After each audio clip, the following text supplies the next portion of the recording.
All right, everyone, we are live here in Laramie, Wyoming.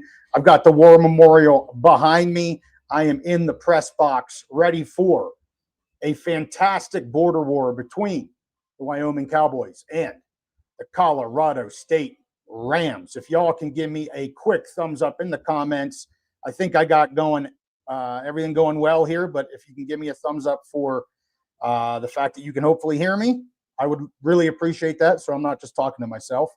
But I got some good stuff planned here for this pregame. I got about 30 minutes in a booth to myself, which is awesome.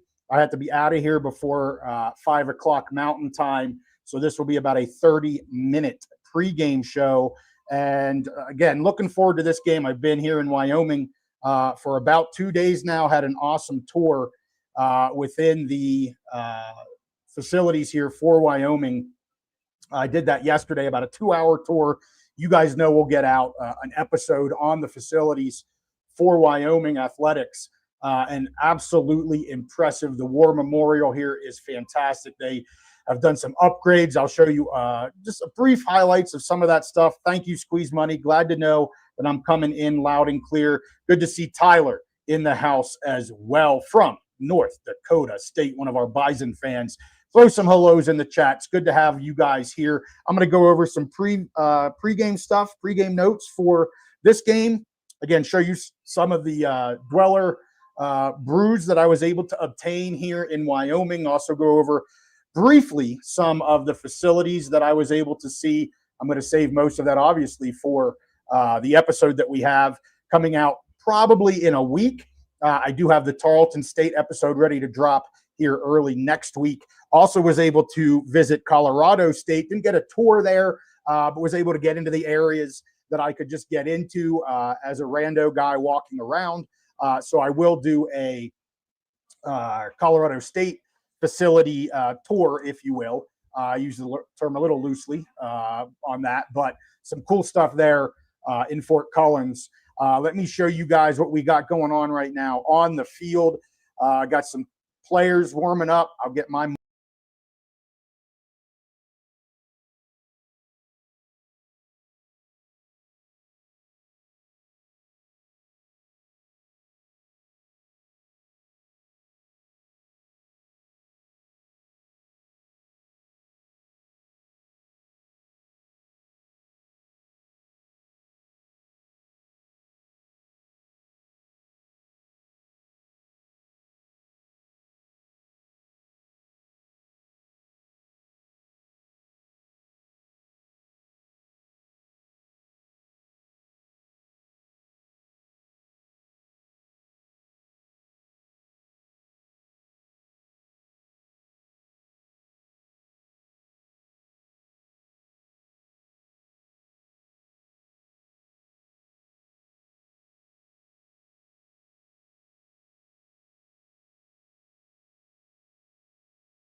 Thank you, Squeezed Money.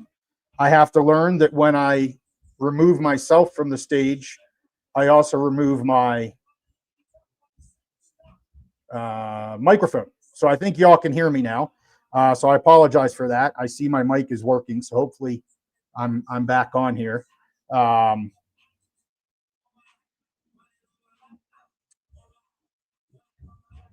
me remove these guys. Yep, cool. So I think as long as I'm active, you guys can hear me. So anyway, as I was saying, apologize. I'm still new to this whole StreamYard situation, but I think as long as you can see my mug on the screen, you can also hear me.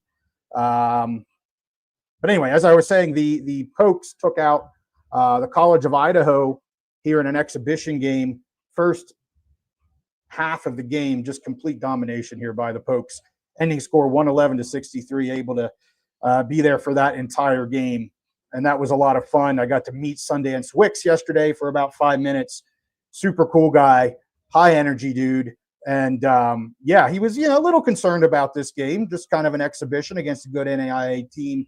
But his team came out ready to play, and they absolutely crushed it. A really cool facility there as well, where the Pokes play basketball. Squeeze Money, keep me honest if you're going to be around for these 30 minutes. If for some reason I lose volume because I get click happy, please let me know. But I think I have this figured out at this point. So there it is. We've got Colorado State Rams out there warming up. Not too many Pokes yet right now, but I do want to show you guys this. This is a special game here today. The Pokes going with this Cowboy and Coal. They did a collaboration here with the Coal Miners Association. I believe that's of Wyoming, if I remember correctly. But they will be wearing all black and white today. It is the first time they're doing that. Obviously selling special merch for that. You can see just a few players out on the field right now there for the Pokes when I get back to the screen. But they will be in black, pretty much all black with some white. So definitely a different look for Wyoming. That's not something that they have done before, but it's a pretty cool deal.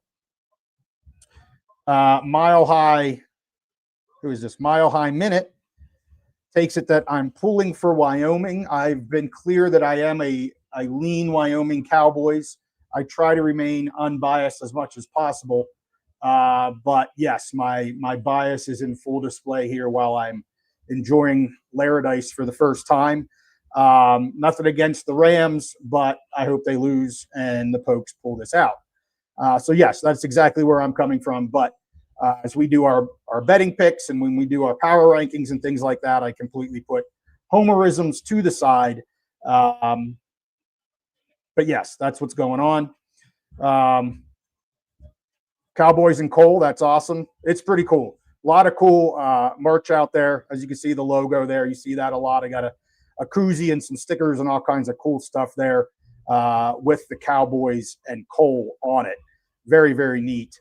Let me go back to the pregame here. You can see a couple more of the Wyoming Cowboys coming out. Apologize for the kind of the shade versus sun. Of course, the camera's picking up that bright sun. Maybe if I move it into the shade, it'll. Oh, well, that didn't work as I had hoped. So we're just going to leave that sucker alone. But yes, a very cool thing that they're doing. They partnered with the Coal Association. And I can't say too much more because I don't want to get anything wrong. I have a couple other cool things I want to show you guys here. But before I do, of course, here is the normal colors that they wear, the gold and brown. Got that on my facilities tour. I always have to get the mannequins wearing the goods. So I was able to get that for both the basketball teams and the football team. So I have to throw that out, but that is not the digs they are wearing today. As I said, going black and white for the first time, and it should be very, very cool. So yes, it's a great question here. What are my keys to the game? Well, let's talk about the game. I gave some time for people to join us here and kind of get going on this pregame.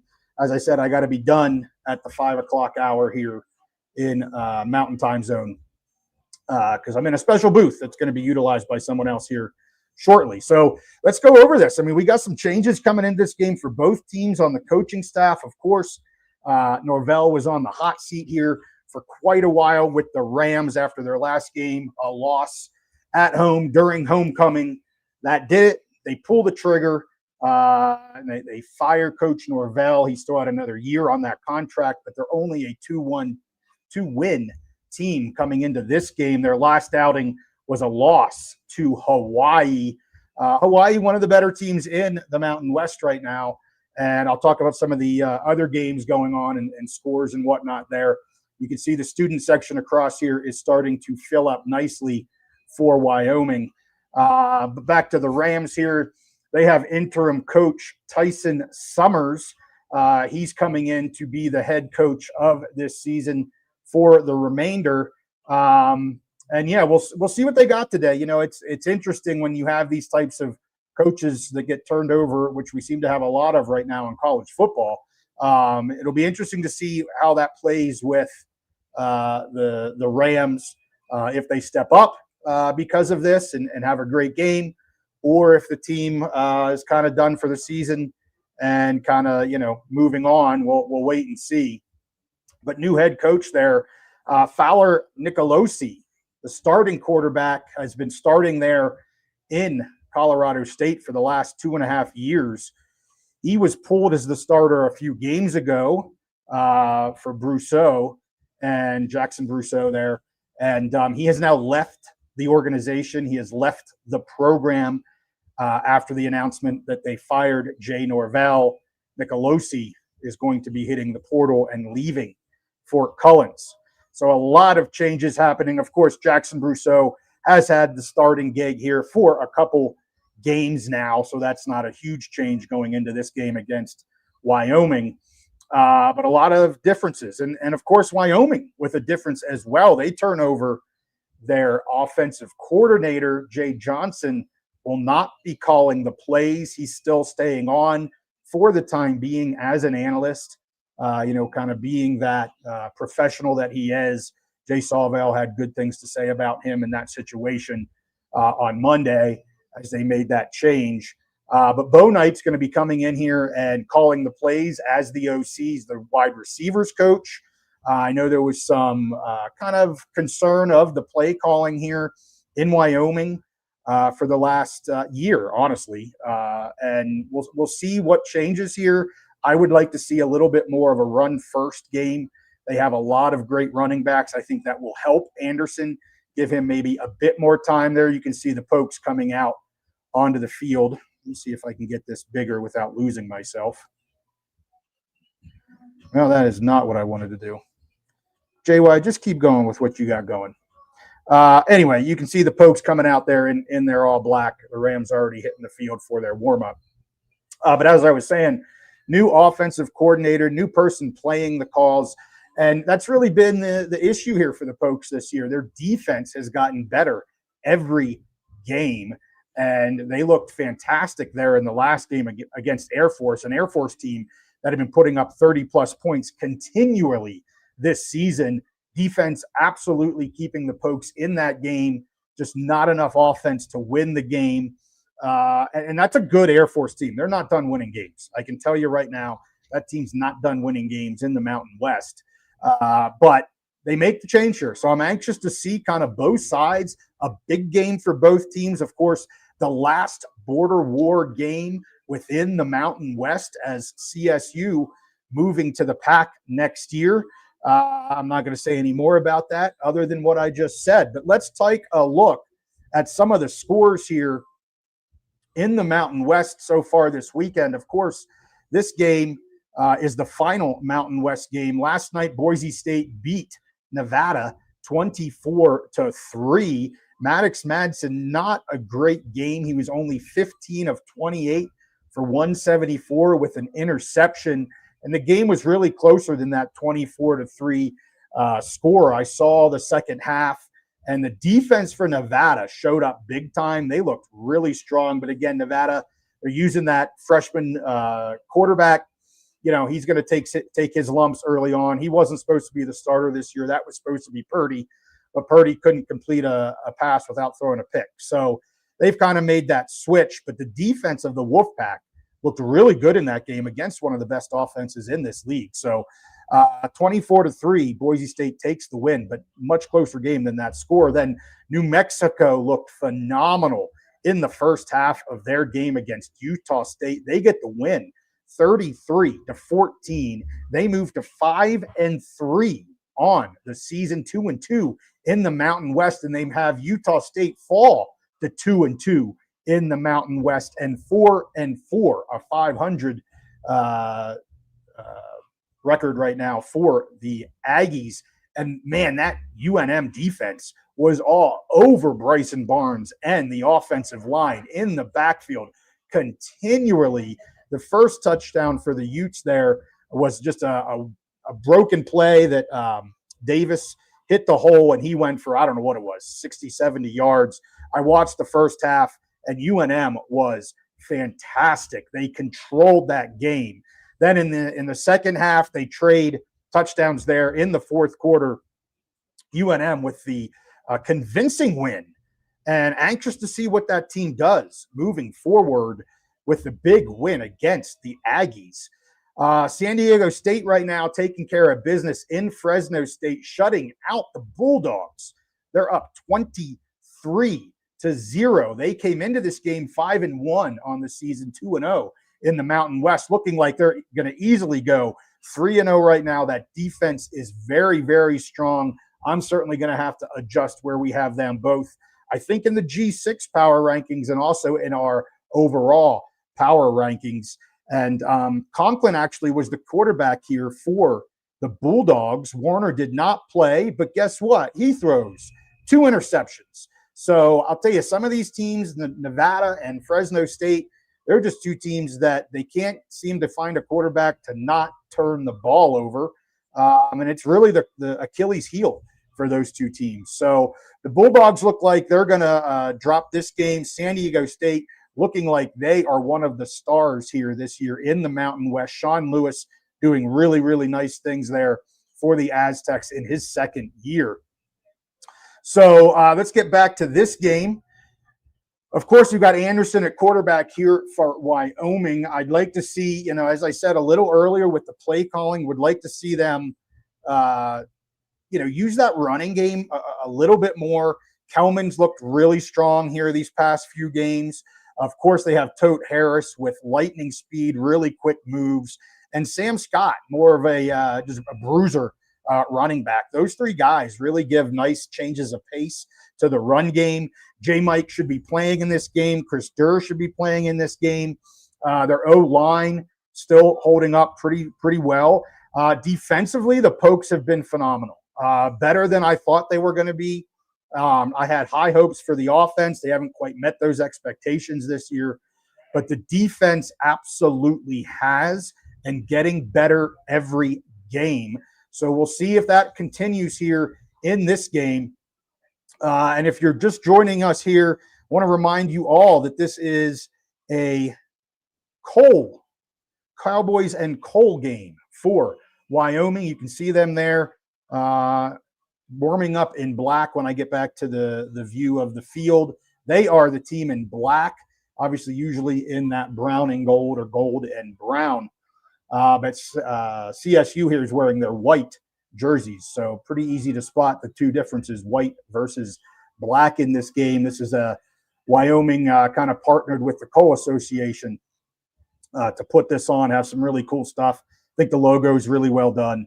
It's just interesting to be here in Laramie for my first game. Of course, they've got the brown and gold everywhere, but the boys are wearing black on this beautiful day here in Laramie. I want to show you guys something real quick here. Was able to pick up another Dweller brew, went to Blacktooth Brewery. They have one in Cheyenne. They have one in Laramie and a few other places. Casper, I think, has one.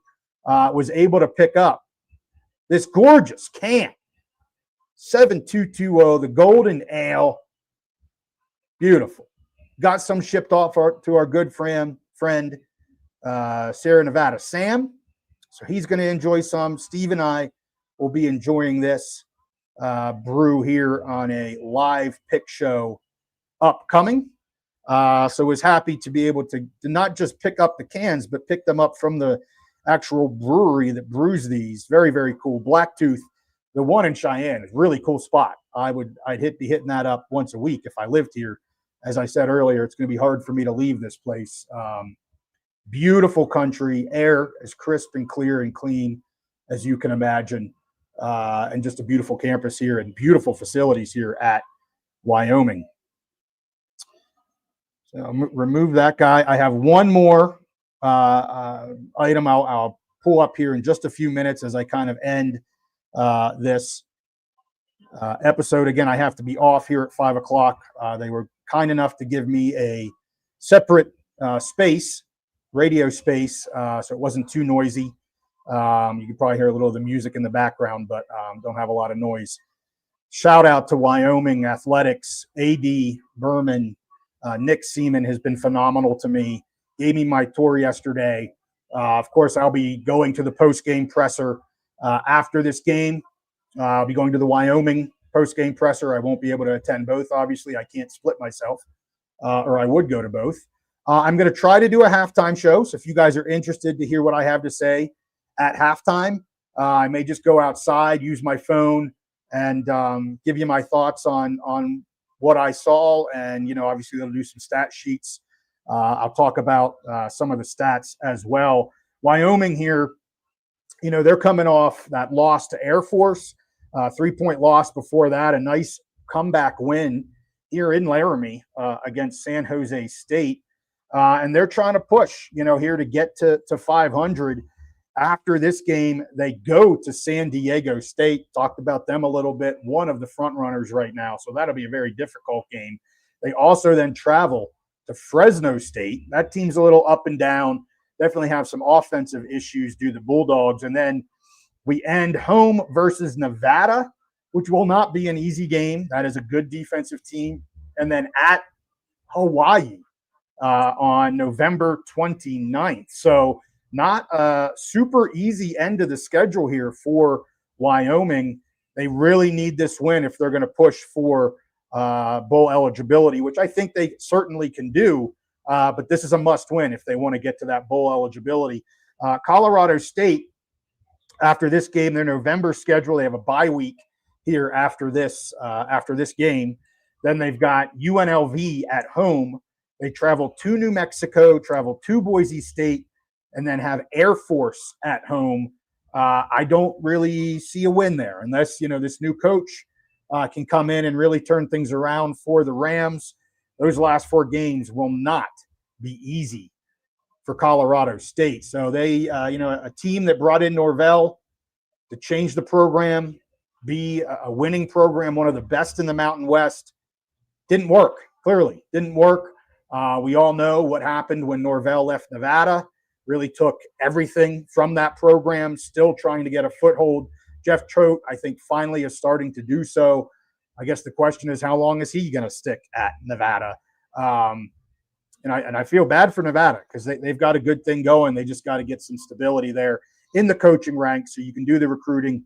You can keep that talent and you maybe get some more wins under their belt. But, they're not giving up. That team is not giving up. A 1-win team there in Nevada, and they're not giving up. So that's awesome to see for them. So, yeah, keys to the game here for me. I know somebody asked about that. I think it was Jaden. Was it Jaden? Jadeston asked me about keys to the game. Again, I think for Wyoming, I want to see that continued play of the defense. Nothing here leads me to believe that, they're not going to be able to control their side of the ball fairly well against the Rams. The Rams' offense has been a little anemic this year. Again, with that change in coach, we'll have to see what that does to this program. Strength of Wyoming right now is the defense, and that has to continue for this game. So that is a key to the game. My key to the offense here for Wyoming is a nice mix. I'd like to see this 50-50, maybe 60-40 towards the run. And it's not because I don't like the passing game. I just think our run game needs to be the go-to. It needs to be the strength of the offense, and it can help open up the passing game. My one kind of issue, I think, with Jay was that he went to that passing game too quickly sometimes, and I didn't think he needed to do that. So we'll see if this change at OC changes that at all. And for Colorado State, the key to the game, kind of the last one, as I mentioned, what does it look like with a new head coach? with Fala Nicolosi stepping away from the team. Are they going to pull up their big boy pants and play some border war football here? Or are they going to be like they're going to go through the motions? I'm not saying they will, but that's a question. That's what I want to see. So anyway, I have to head out of here. It's almost 5 o'clock. Game time here in about 30 minutes. I'm going to end you guys with this fantastic video. It's about 2 minutes. I went downtown. Anybody that knows Laramie, they know home games. The band travels downtown. They hop from bar to bar, restaurant to restaurant. They put on a heck of a show. So I'm going to try to get this going so you guys can enjoy some of the Laramie marching band here in Laramie. Thank you guys for joining me. As I said, I'll try to do a halftime show here on StreamYard. I'll do it on both X and YouTube.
Out there!